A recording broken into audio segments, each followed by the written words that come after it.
A 35-year-old Irish tourist is speaking out after he was detained by ICE for months. Why? What happened? Well, it turns out that he had overstayed his visa by 3 days. Literally 3 days. Now, Thomas, which is not his real name, but he's going with Thomas to protect his identity. He's a tech worker. He's a father of three from the country of Ireland. He came to West Virginia to visit his girlfriend last fall. So now he often would visit the United States under the visa waiver program, which allows tourists to stay in the country for 90 days at a time. Okay, so he gets this tourist visa and he's able to come in and visit and all that stuff. So now, if he's here legally, then why did he get detained by ICE? Shouldn't he have just followed the rules, followed the law? Well, again, overstaying your visa before was not something that you would be detained for. Okay? It's basically a misdemeanor at this point. But because of the Trump administration's ramp up of immigration enforcement, stuff like this is happening more and more often. So now Thomas had originally planned to return to Ireland back in December. However, due to a health issue, he was unable to fly. And this is according to his own medical records. What happened to him? He had badly torn his calf muscle. And so couldn't walk really. And he was told by a doctor, you shouldn't travel. Okay. You can't travel for 8 to 12 weeks due to the risk of blood clots, which he said meant that he had to stay past his visa authorization expiration date. This situation set him up to be an undocumented immigrant, essentially, in the country. Now, that said, he was only 3 days overdue to leave the U.S. when he had an encounter with police. And of course, when you have an encounter with police in a lot of places, that usually, if you're in this kind of situation, police work with ICE. And so if you have an encounter with police and you're an immigrant, you get reported to ICE, and ICE will come and take you. And that's what happened. While he was there in ICE custody, he was subject to about 100 days of hellish conditions before being released and allowed to return home. Oh, by the way, he was also banned from entering the U.S. for the next 10 years. So, yeah, that's a bit harsh. That's really, really harsh. But that's what happened. Now, Thomas had told The Guardian in an interview from Ireland, quote, nobody is safe from the system if they get pulled into it. So I'm going to give you more details here. Now, when he was first arrested by ICE, he had signed paperwork saying, just deport me, like, immediately, like, send me home. Like, I was supposed to go home anyway, but I couldn't, so just send me home now. And that's fine, just get me out of the country. But for some reason, ICE decided, no, we're not going to send you home, we're going to keep you. Well, wait a minute. I want to go home. I should have went home. And the reason that you're keeping me here is because I didn't go home in time. Why the hell are you keeping me? This doesn't make any sense. Well, that's because he makes the perfect victim. Think about it. Man's not a violent person. Okay. Now he does have a mental issue that he needs, drugs for, medications, I should say. But generally, this was a person that won't cause trouble. And so, look, again, not a criminal, doesn't have a criminal background, nothing like that.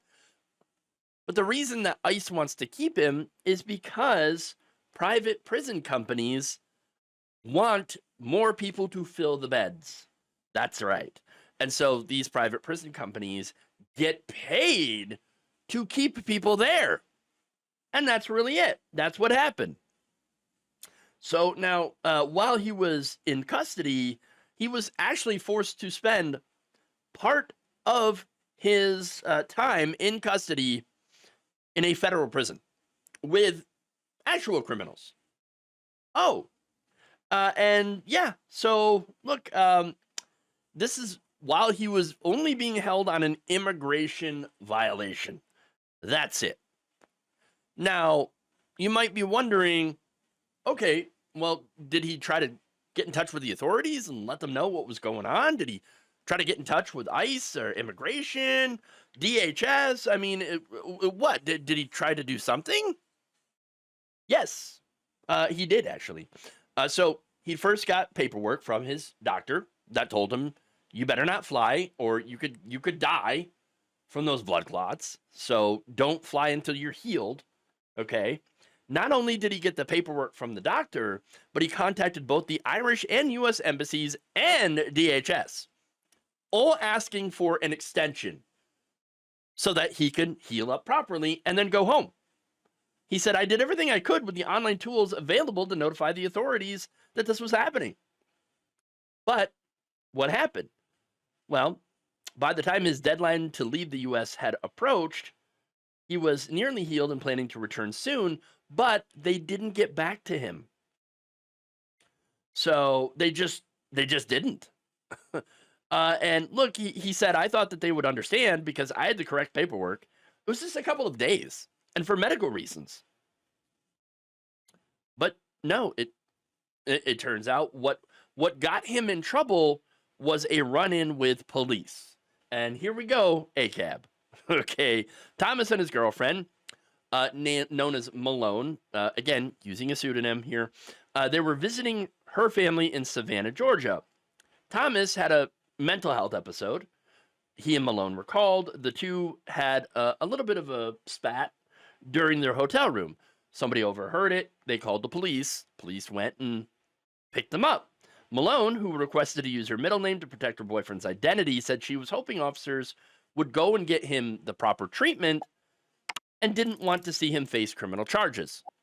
So, the thing that you need to know about America is we do not properly treat people with mental illness.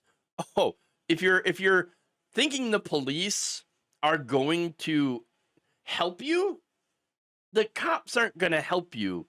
She's lucky that they didn't shoot him. Simple as that.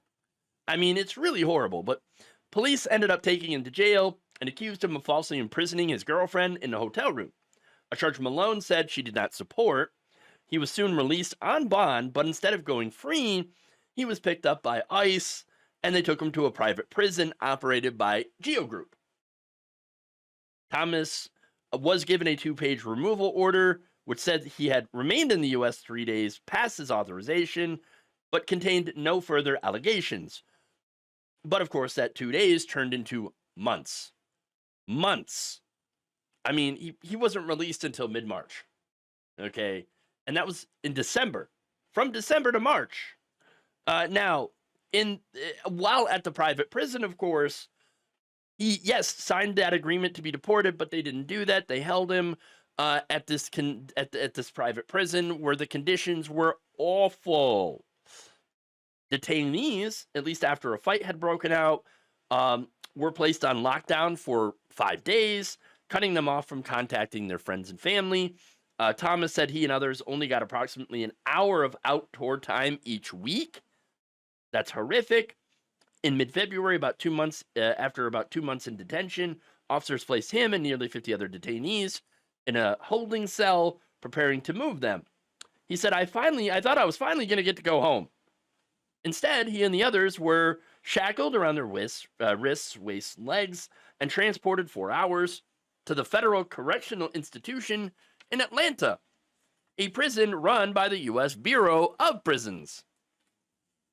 The Bureau of Prisons houses criminal defendants on federal charges, but the Trump administration has been placing immigrants into those facilities, a move that advocates say led to chaos, overcrowding, and violations of detainees' rights, which is on brand for our prison system and ICE. So, but anyway, Thomas said the conditions and the treatment by the Bureau of Prisons was actually even worse than what he received in ICE detention. Quote, they were not prepared for us whatsoever. He and the other detainees were placed in an area with dirty mattresses, cockroaches, and mice, where some bunk beds lacked ladders, forcing people to climb to the top bed. The Bureau of Prison also didn't have enough clothes for them, said Thomas, who got a jumpsuit but no shirt. The facility also gave him a pair of used, ripped underwear with brown stains. Some jumpsuits appeared to have had blood stains and holes in them. Wow, that is horrific. Each detainee was given 1 toilet paper roll a week. He shared a cell with another detainee and said that they were only able to flush the toilet 3 times an hour. He was often freezing, was only given a thin blanket. The food was disgusting slop, including some kind of mystery meat that he said at times appeared to have chunks of bone and other inedible items mixed in. The staff didn't even know why we were there, but they were treating us exactly as they would treat other Bureau of Prisons prisoners. And they told us that. Quote, we were treated less than human. Of course. He and the others also requested medical visits, but were never seen by physicians. Quote, I heard people crying for doctors, saying that they couldn't breathe. And staff would just say, I'm not a doctor, and then walk away. He did eventually receive the psychiatric medication that he had requested, but the staff would throw his pill under the cell door, and he would sometimes have to search the floor to look for it. Wow. Okay, then. That's horrific. And again, this is all for overstaying your visa on doctor's orders for 3 days. He said after the end of it, quote, I don't know how I made it through. Wow. Now, Thomas, in mid-March, he had finally gotten the chance to go home. He was escorted to a flight back to Ireland. But what about his girlfriend? Well, his girlfriend is like, you know what? I'm going to move to Ireland. I'm getting out of here. This place sucks. She said, quote, it's not an option for him to come here, and I don't want to be in America anymore. I don't blame her. I don't blame her at all. Now, since his return, of course, there's a little bit of PTSD involved here. Thomas said he had a hard time sleeping and processing what happened to him. Quote, I'll never forget it, and it'll be a long time before I'll be able to even start to unpack everything I went through. It still doesn't feel real. When I think about it, it's like a movie I'm watching. He's also struggled with some long-term health problems that he attributes to malnutrition and being given inappropriate medications while he was detained. He also said, quote, I wouldn't have been surprised if I ended up at Guantanamo Bay or El Salvador because it was so disorganized. I was just at the mercy of the federal government. With stories like this, you can start to understand why tourists don't really want to come here anymore. Tourism has kind of fallen off a cliff. I mean, why would you?